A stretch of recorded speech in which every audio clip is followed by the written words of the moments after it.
Okay, ठीक है बच्चे, हमारा आज का यही टारगेट है कि मैं आपको होमवर्क के डाउट्स ले लूँ प्लस मैं आपको एक नया कॉन्सेप्ट करवा दूँ।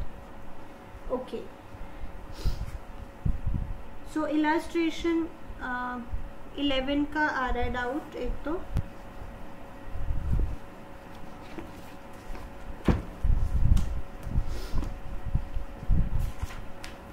ना वैसे पहले ना मैं एक बार आपको वर्बली बताती हूँ इसमें क्या क्या करना है। ध्यान से सुनेंगे, फुल कंसंट्रेशन। पहले सारे एसेट्स कब्जे में लेने हैं, ठीक है।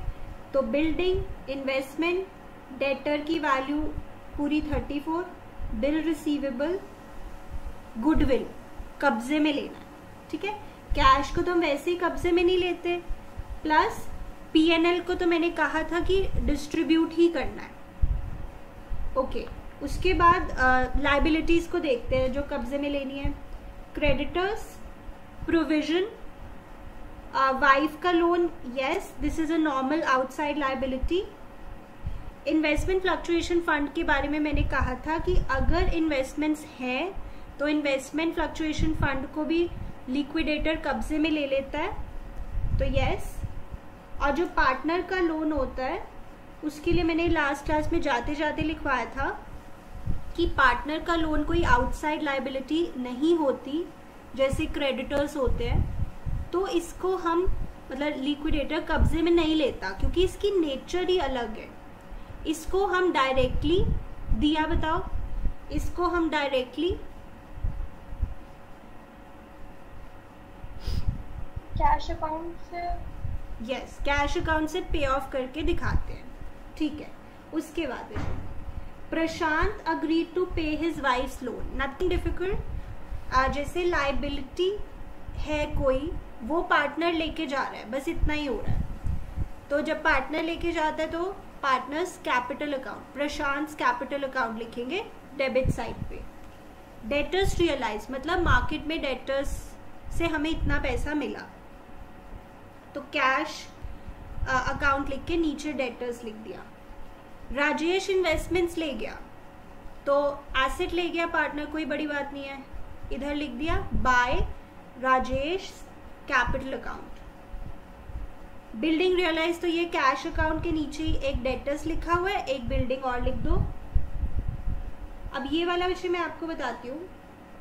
Creditors were payable after 2 months, they were paid immediately at 10% discount. इसका मतलब है विषय कि वैसे हमने क्रेडिटर्स को 2 महीने बाद पैसे देने थे, बट क्योंकि हम उनको अभी पैसे दे रहे हैं तो उन्होंने हमें 10% का डिस्काउंट दिया है। टोटल क्रेडिटर्स थे 80,000 के, तो 10% कम करके कितना आ गया, 8,000 कम 72,000। यस और no?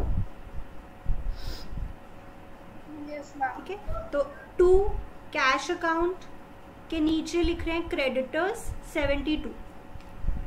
Bill receivable were settle at a loss of 1400, तो बिल रिसीवेबल 13,700 का है, 1400 कम मिल रहे हैं हमें, तो 36,000 मिल रहे हैं। तो इधर जो आपने लिखा हुआ है क्रेडिट साइड, कैश के नीचे एक डेटर्स आ रहा है, एक बिल्डिंग आ रही है, एक बिल रिसीवेबल आ गया 36,000। रियलाइजेशन एक्सपेंसेस इधर आते हैं 2 कैश के नीचे, एक आपने क्रेडिटर्स लिखे हुए हैं, एक आपने रियलाइजेशन एक्सपेंसेस लिख लेने हैं। विजय कुशिका, इन्वेस्टमेंट फ्लक्चुएशन फंड को क्या पे ऑफ करते हैं?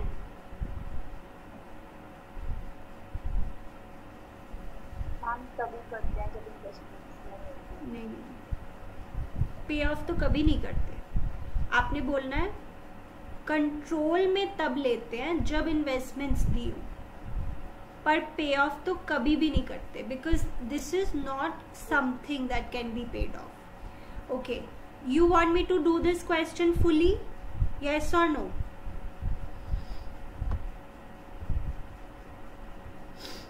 No ma'am, just the cash account. Okay, so बस वो वाला याद रखना, सारी लाइबिलिटीज को पे ऑफ करना ही करना है, चाहे लिखा हो चाहे नहीं, एक्सेप्ट अभी तक 2 बातें आ गई। एक प्रोविजन को पे ऑफ नहीं करते, एक इन्वेस्टमेंट फ्लक्चुएशन रिजर्व को पे ऑफ नहीं करते। इसके बाद जैसे ये कैश अकाउंट है, ठीक है, तो BD तो लिखना ही होता है। देन रियलाइजेशन अकाउंट में जो आपका पैसा आया है टोटल एसेट्स बेच के, वो लिखना है। लायबिलिटीज से जो पैसा गया है वो लिखना है। राजेश का लोन, ये आपके लिए कुछ नया हो गया, जो मैंने बताया था कि पार्टनर का लोन डायरेक्टली कैश या बैंक अकाउंट से पे ऑफ कर देते हैं। और जो बैलेंसिंग फिगर्स आई हुई हैं कैपिटल अकाउंट से टू कैश बाय कैश, जहां पे भी है, और ये तो तभी सही निकलेंगी अगर आपने कैपिटल अकाउंट सही बनाया है। तो ये दो वैल्यूज इधर आ गई। बताओ दिया, हर्षिता। मेरा राजेश का कैपिटल गलत आ रहा है। चेक करो जी। BD प्रॉफिट का शेयर, P&L डिस्ट्रीब्यूट, और जो वो इन्वेस्टमेंट्स लेके गया है, ये वाली।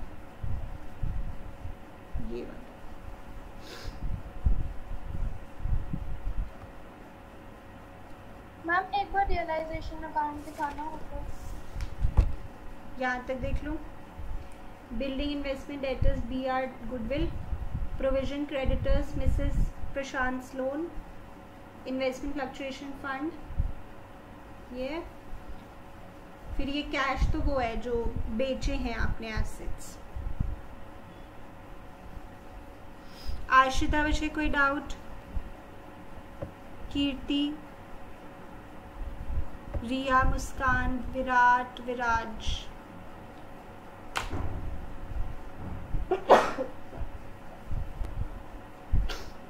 आगे दिखाऊं दिया? Yes ma'am. नहीं, कौन बोला?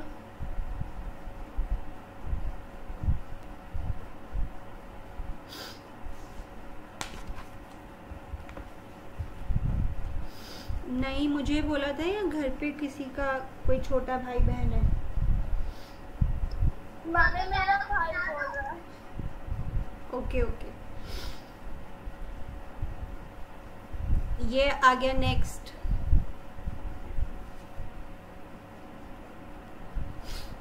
आराम से देख लो। फिलअप्स वाला क्वेश्चन हो गया था।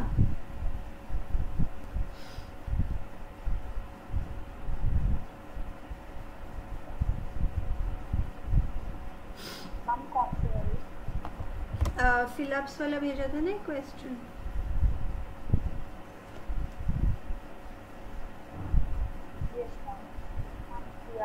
मैम हम गुडविल को पे ऑफ नहीं करते ना? नहीं, वो अगर लिखा होगा तभी, क्योंकि एसेट्स को हम तभी रियलाइज करते हैं जब लिखा हो।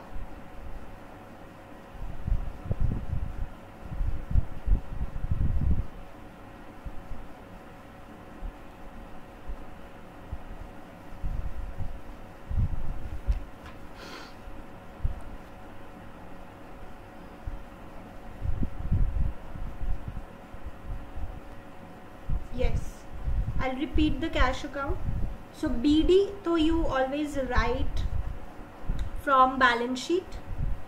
Then total assets जितने के realize हुए हैं, जो realization से आपको value मिलेगी, एक तो debtors, building, BR, total 2,12,000 के आपके पास पैसे आए हैं। Then लाइबिलिटीज को जो आपने पैसे दिए हैं क्रेडिटर्स, और एक जो खर्चे थे रियलाइजेशन के वो है, ये भी रियलाइजेशन से आए हैं।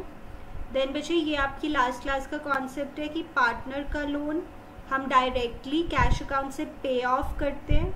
पे ऑफ का मतलब है कि इधर ही लिखेंगे क्योंकि ये पैसे जाने वाली साइड है।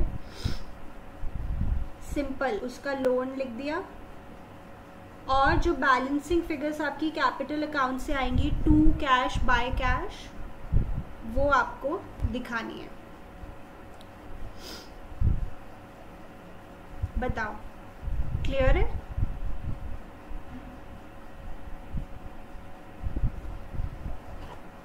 Yes, ma'am.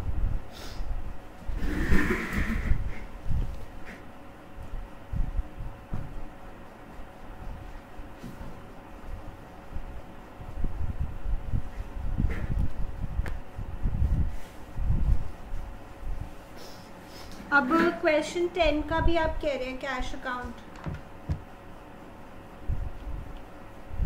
This is question 10. नहीं, कौन सा दिया था मैंने? और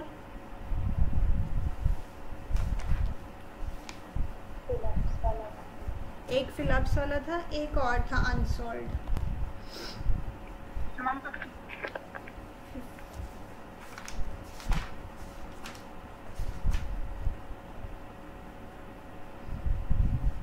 10A. अच्छा 10A. ओके.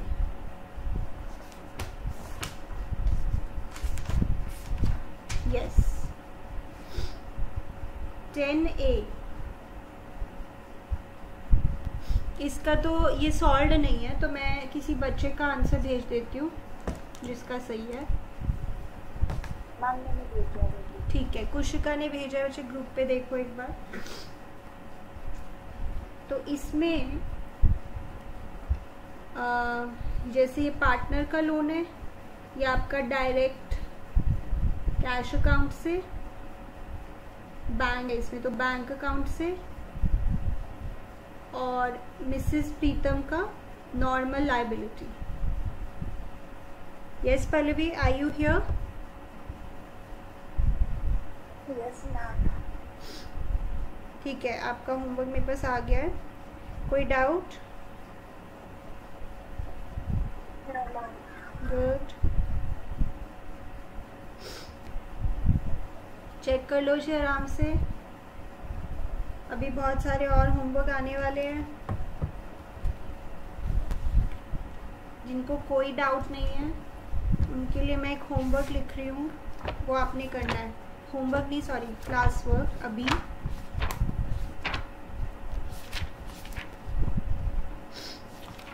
फिर मैंने एक और आज बहुत इंपॉर्टेंट कॉन्सेप्ट कराना है, वर्कमैन कॉम्पनसेशन रिजर्व का. मैम एक फिलअप्स वाला भी discuss. यस बच्चे, हमने बुक का 30th क्वेश्चन तो नहीं किया ना? एक बार चेक करो अपनी टीएस गरेवाल का.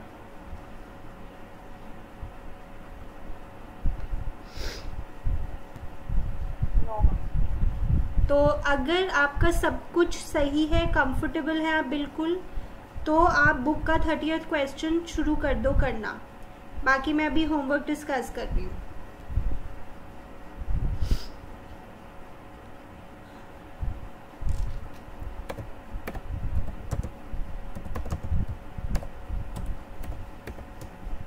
ओके, इसमें कोई डाउट है तो पूछ लो. 10A में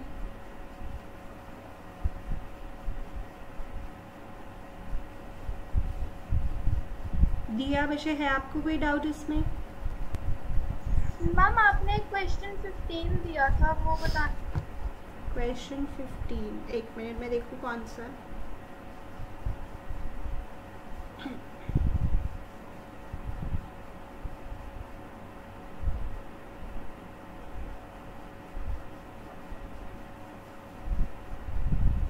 हाँ जी, अभी दिखा रहे हो वो भी.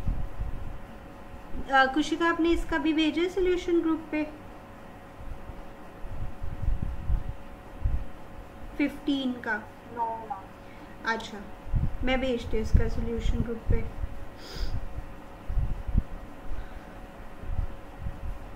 ये वाला ठीक कर लो अगर कोई गलती है तो. इसका तो सोल्यूशन ग्रुप पे आ गया है.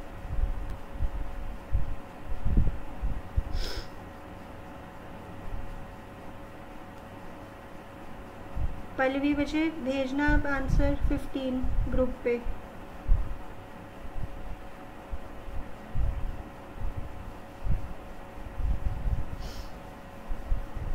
पल्लवी सेंडिंग. मैम हम इंश्योरेंस प्रीमियम को भी पे ऑफ नहीं करते. प्रीपेड? Yes ma'am. देखो बच्चे, अगर तुम एसेट की बात कर रहे हैं तो हम सिर्फ तभी उसको रियलाइज करेंगे अगर लिखा है.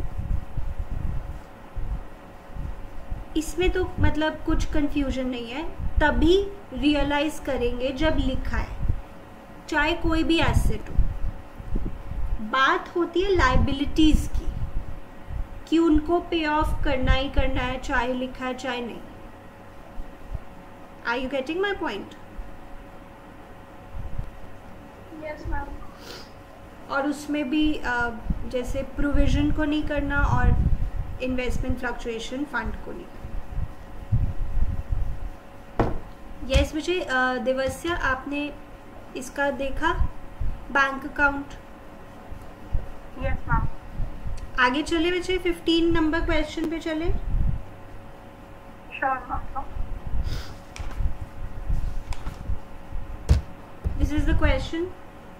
इसमें बच्चे एक तो देखो यहाँ मैंने स्टार भी लगाया हुआ है कि अगर पार्टनर ले जाए कुछ भी एसेट लायबिलिटी तो हम उसका कैपिटल अकाउंट वर्ड लिखते हैं, बट अगर लिखा हो कि वो कैश में लेके जा रहा है तो it is as good as selling the asset in the market, then it is like cash account से, फिर उसका नाम भी नहीं लिखना।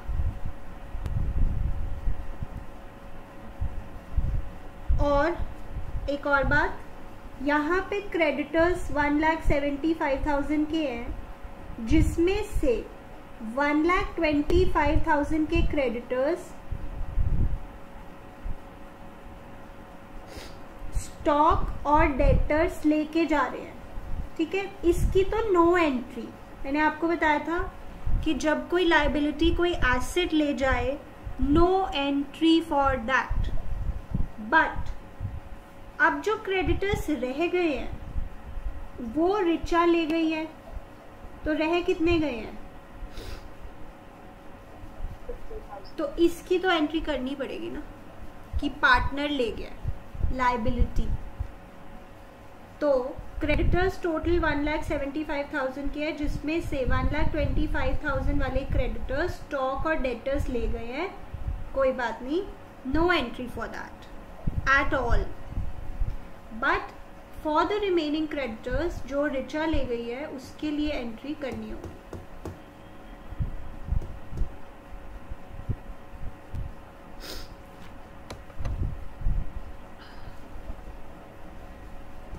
देखो बच्चे, इसमें भेज दिया पल्लवी आपने?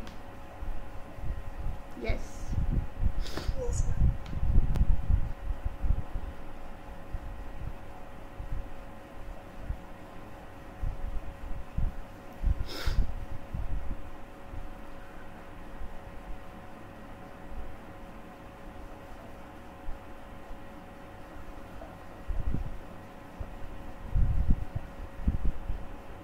इसमें जर्नल एंट्रीज कुछ हैं। ओके,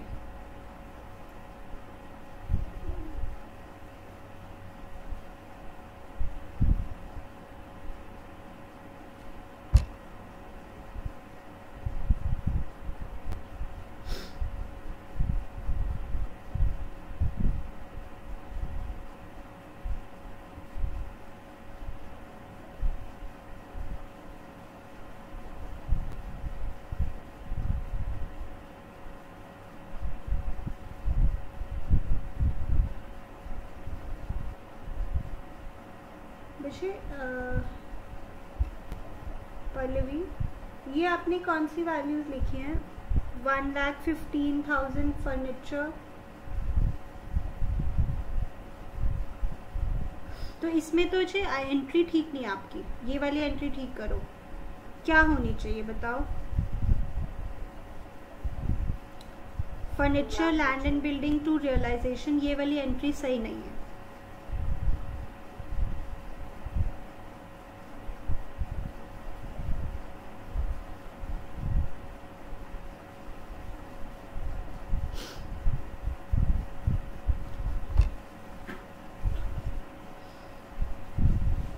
बच्चे क्या मैं क्वेश्चन कर दूं?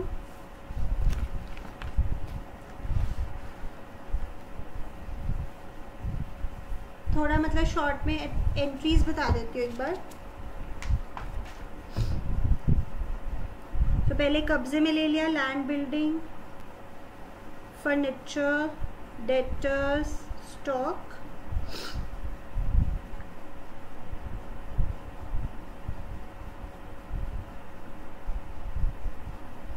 देन क्रेडिटर्स कब्जे में ले लिया, देन कैश में हमारा लैंड एंड बिल्डिंग बिक गया और फर्नीचर,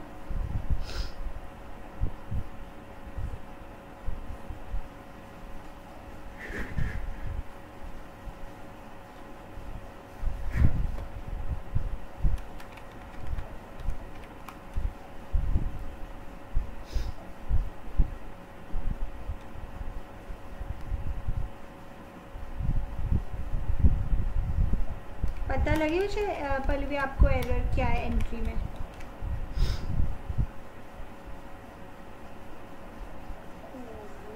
ओके, एंट्री होनी है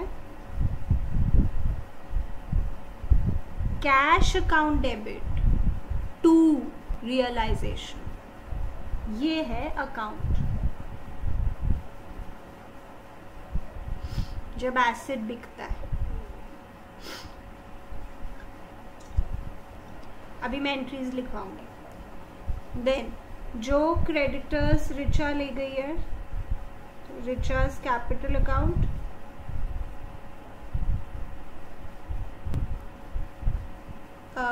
देन फर्नीचर हो गया, एक्सपेंसेस कैश से ही होते हैं,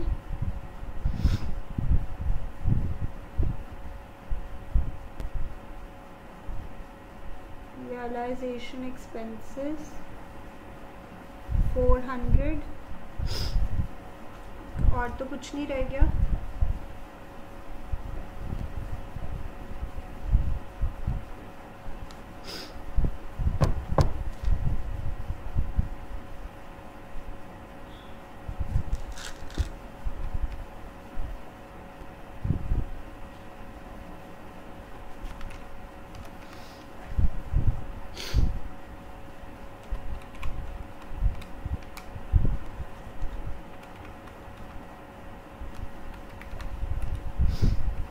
कुशिका, इसका प्रॉफिट लॉस कितना आ रहा है?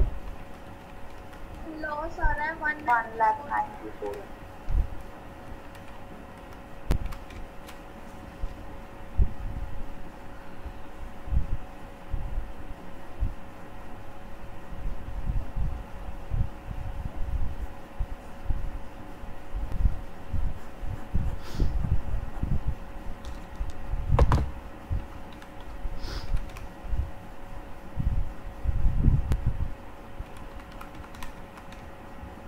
अब मैं एंट्रीज करती हूँ।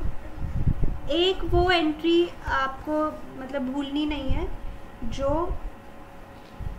पार्टनर के कैपिटल अकाउंट की जो बैलेंसिंग फिगर्स है, टू कैश बाय कैश या बैंक जो भी है,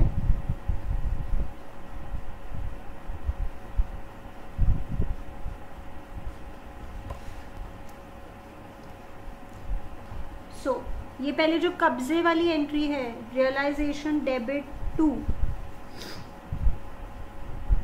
एक एक का नाम अलग से लिखना होता है। यहाँ तो land building, furniture, debtors, stock,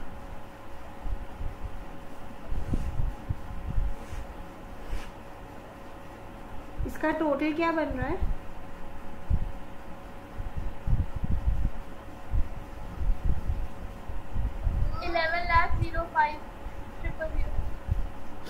okay, then जैसे यहीं से मैंने सारी एंट्रीज पिक करनी है। Realization debit to recharge capital account,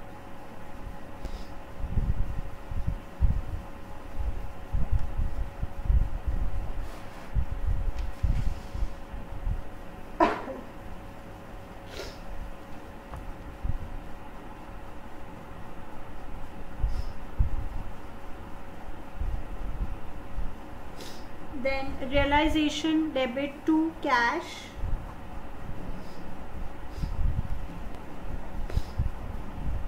मुस्कान बच्चे आपका होमवर्क आ गया मेरे पास, let me check.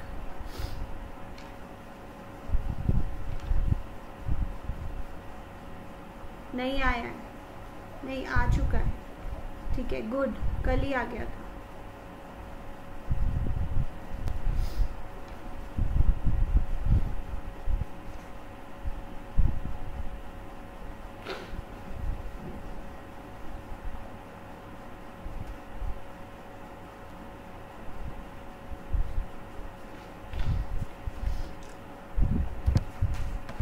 Okay, then ये जो क्रेडिटर्स कब्जे में लिए थे, क्रेडिटर्स टू रियलाइजेशन,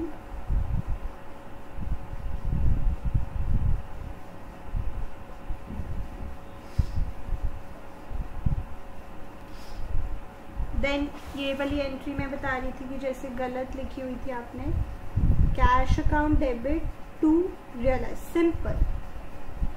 कलेक्टिवली आप नरेशन में लिख सकते हैं कि इसमें एक लैंड एंड बिल्डिंग है, एक फर्नीचर है, दैट्स फॉर नरेशन।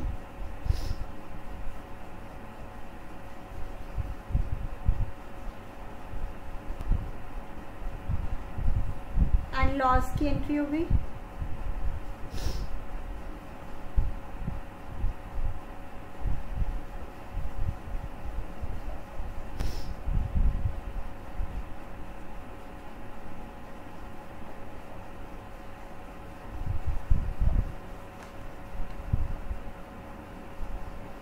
इसके अलावा बचे 2 एंट्रीज और होनी है, वो टू कैश बाय कैश वाली जो आनी चाहिए आपकी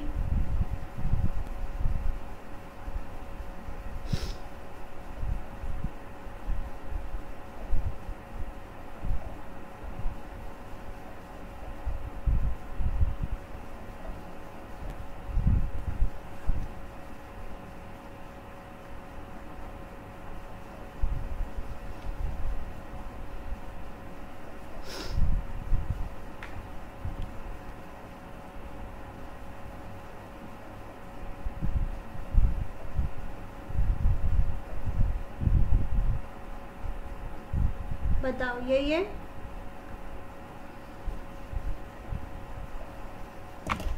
yes ma'am, yes ma'am. So अभी हमने डिस्कस कर लिए ये क्वेश्चंस। एक फिलअप्स वाला रह गया, वो you want me to discuss?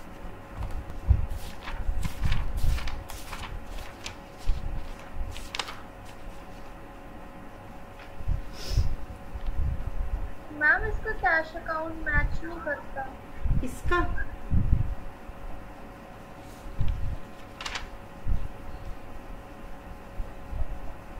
वैसे तो बच्चे उन्होंने मांगा नहीं है, बट मैं एक बार चेक कर लेती हूँ।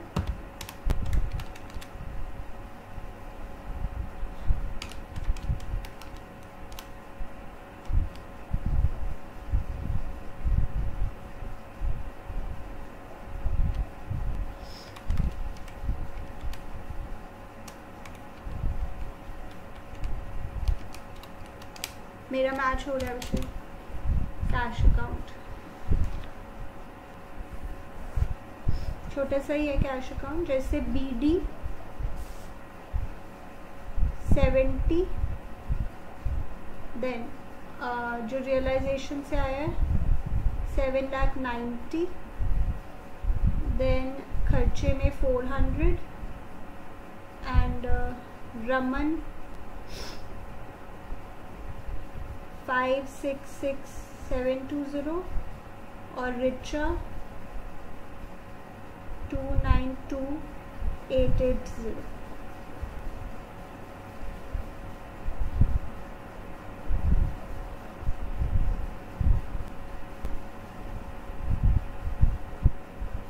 बताओ, इज इट फाइन?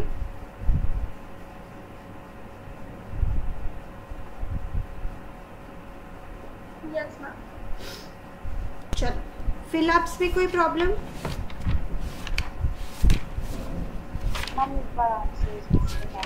ओके, मैं आंसर मैच करवा देती हूँ।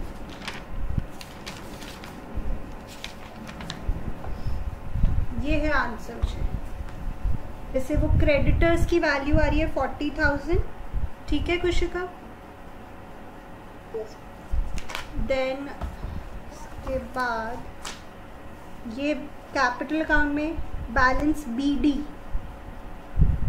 because everything we could get from realization, then balance BD is actually the balancing figure. And then bank account में 4,04,000 Yes. and 40,000 Yes. and 4,50,000 यहाँ से. Yes. ठीक,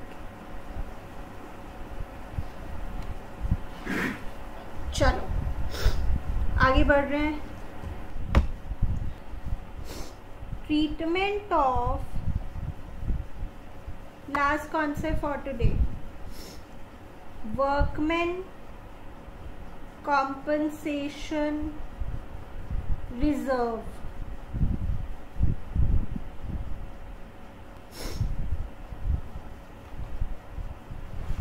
इस चैप्टर में इसका भी कुछ यूनिक ट्रीटमेंट होता है. केसेस बनवाऊंगी. केस 1, मान लीजिए बैलेंस शीट में वर्कमैन कॉम्पनसेशन रिजर्व दिया हुआ है 50,000 का, और नीचे एडिशनल इंफॉर्मेशन में लिखा है वर्कर्स claim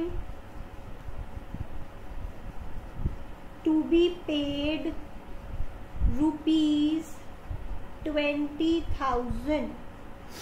नोट करें, treatment of workman compensation reserve in this chapter. Cases बनवा रही हूं,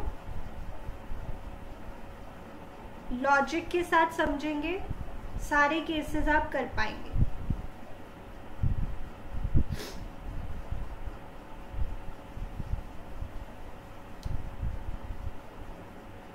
नाउ मेरा पहला सवाल आपसे ये है कि वर्कर को जो चोट लगनी है वो डिसोल्यूशन से पहले लग गई होगी या डिसोल्यूशन के बाद लगेगी या डिसोल्यूशन के प्रोसेस के दौरान लगेगी. आई हैव 3 ऑप्शंस पे, पहले, ड्यूरिंग या after. I am getting the answers. Right Devasya. Worker को जो चोट लगनी है वो डिसोल्यूशन से पहले लग जाएगी, during the process of dissolution या after.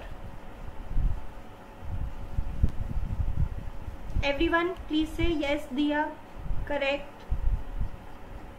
Pallavi,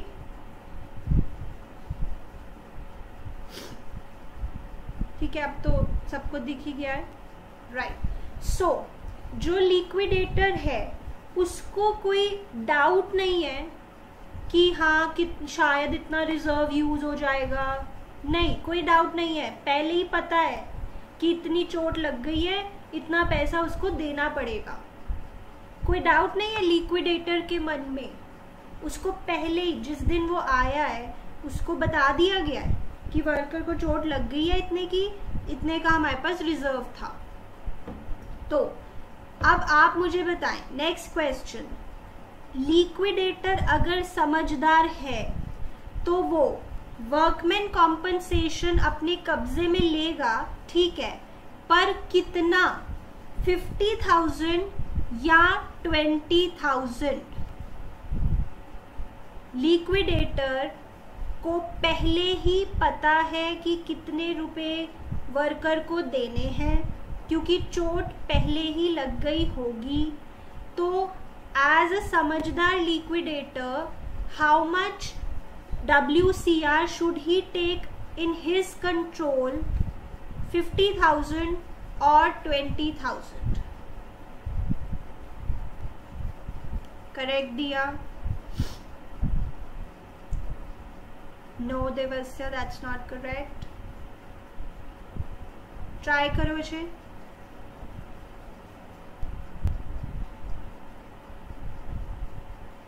I will repeat my question. Liquidator जब आया है उसको सारी सिचुएशन क्लियर कर दी है कि वर्कर को इतने रुपए की चोट लगी है. बिकॉज लगनी थी चोट तो पहले ही लग गई होगी ना. तो इफ ही इज अ समझदार लिक्विडेटर तो वो सारा WCR अपने कब्जे में नहीं लेगा, वो उतना ही लेगा जितने की चोट लगी है. तो कितना WCR उसको अपने कंट्रोल में लेना चाहिए? पल्लवी? यस कुशिका? यस रिया? 20,000. यानी कि ये थोड़ा यूनिक है, बट आप मेरा लॉजिक समझे. बिकॉज सिचुएशन क्लियर है तो वो पूरा कब्जे में लेना कोई लॉजिकल बात नहीं है. आप उतना ही कब्जे में लो ना जितना वर्कर को देना है पैसा, और बाकी 30,000 का क्या करें?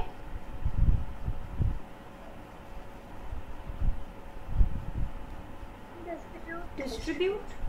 अब इसको आपने कैसे करना? तो इसका सोल्यूशन हो गया, रियलाइजेशन में वो कब्जे में लेता है इधर, तो कब्जे में लेगा 20 और वर्कर को पे भी कर देगा 20. एक्चुअली कुछ इफेक्ट नहीं हुआ, बट दिखाना है. ये उसने कब्जे में लिया, कंट्रोल में लिया, और ये उसने वर्कर को पे भी कर दिया. रिमेनिंग जो है 30,000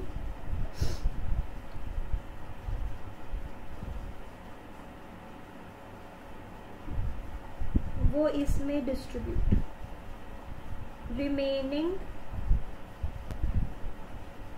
30,000 टू बी डिस्ट्रीब्यूटेड.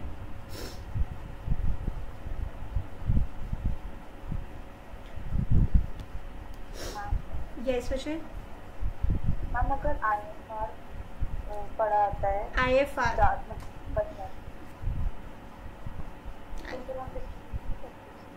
अच्छा, अब मैं IFR से रिलेट करती हूँ. IFR उसमें एक फ़र्क है, ध्यान से सुनिएगा. जो वर्कर को चोट लगनी है वो पहले ही लग गई होगी. So liquidator is very much sure in his mind कि हाँ इतना ही मुझे कब्जे में लेना चाहिए. But in case of investments he is not sure because अभी उसने investments बेचनी है तो पता नहीं वो कम की बिकेंगी या ज़्यादा की बिकेंगी, क्या पता IFR यूज़ हो ना हो. he is confused. so in that case वो पूरा IFR ही अपने कब्जे में ले लेता है. यस कुशिका? एंड बस फिर उसने कब्जे में ले लिया, खत्म है वो. अब फिर वो पार्टनर का नहीं है. हाँ हो सकता है वो प्रॉफिट और लॉस में अपने आप आ जाए, बट एज सच फिर उसकी कोई डिस्ट्रीब्यूशन नहीं है पार्टनर्स के बीच में, क्योंकि उसने कब्जे में ले लिया सारा का सारा. ठीक है? सोचिए एवरीवन ये पॉइंट समझें. वर्कमैन कॉम्पनसेशन रिजर्व के केस में liquidator is very much clear कि कितने की चोट लगी है, बिकॉज जो लगनी थी वो लग गई. But in case of IFR he is not clear. पहले आते ही लिक्विडेटर का काम होता है एसेट्स कब्जे में लेना, लायबिलिटीज कब्जे में लेना. सो while he is doing that he is not sure कि जो इन्वेस्टमेंट्स हैं वो कम की बिकेंगी या ज़्यादा की बिकेंगी. He is not clear, so वो सारा IFR ही कब्जे में ले लेता है. There is a difference. यहाँ he is clear, there he was not clear. Are you getting this point?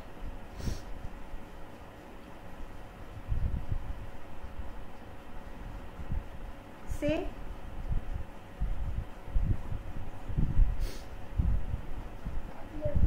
अच्छा, अब आपको समझ आ गया लॉजिक, तो मुझे लगता है you can tell me this.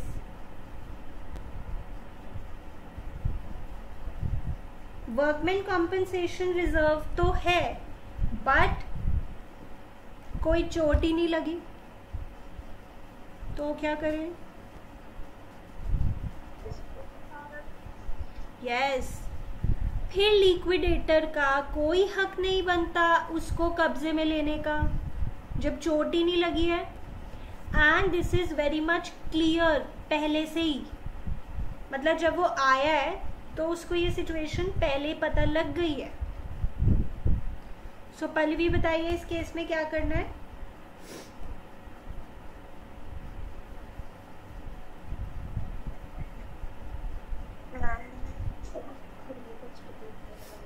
Yes, वो कब्जे में नहीं लेगा।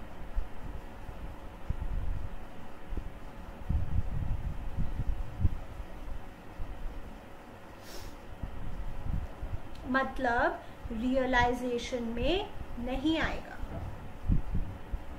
WCR लिक्विडेटर अपने कंट्रोल में नहीं लेगा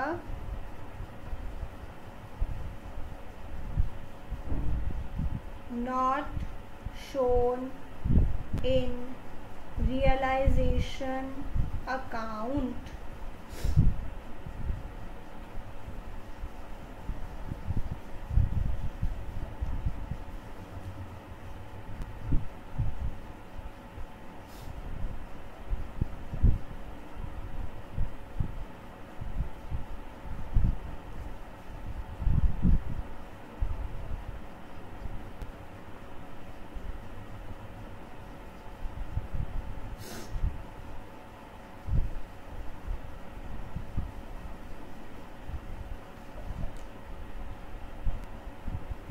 बस बचे last 5 minutes.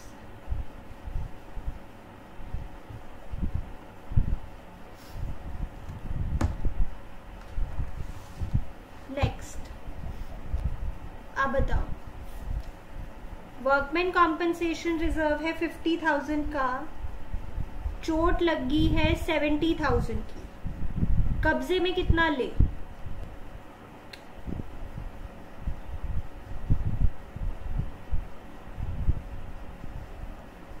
Workman compensation reserve control में कितना ले लिक्विडेटर, और ले भी या ना ले?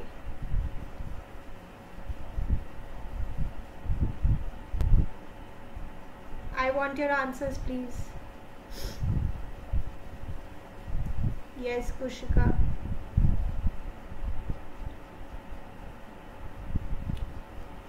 यस, चोट लगी है 70,000 देना है तो, बट इतना तो है ही नहीं ना, तो पूरा कब्जे में ले ले। सो द सोल्यूशन इज कि वो पूरा अपने कंट्रोल में ले ले, सारा का सारा। पार्टनर्स के लिए तो कुछ बचेगा ही नहीं, कोई बात नहीं। और पे ऑफ पता है कितना करना है? बताओ कितना करना है पे ऑफ?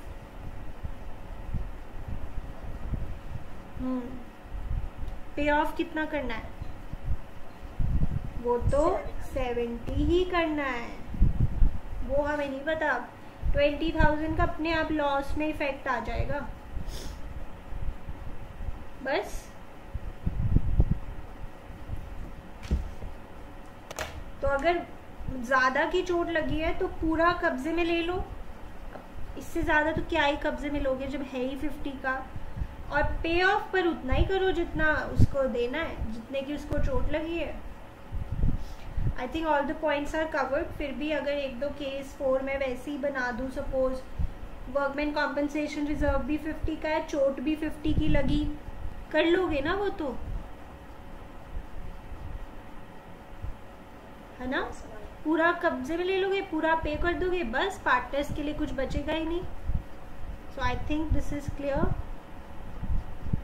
मैं ये अगली क्लास में रिपीट करूंगी बच्चे, बट फिर भी आप इसको प्लीज समझने की कोशिश करें। And I will send you homework related to this. This is very much logical.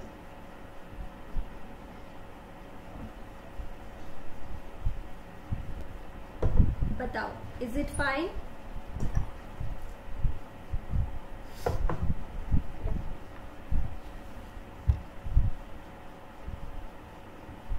चलिए बच्चे।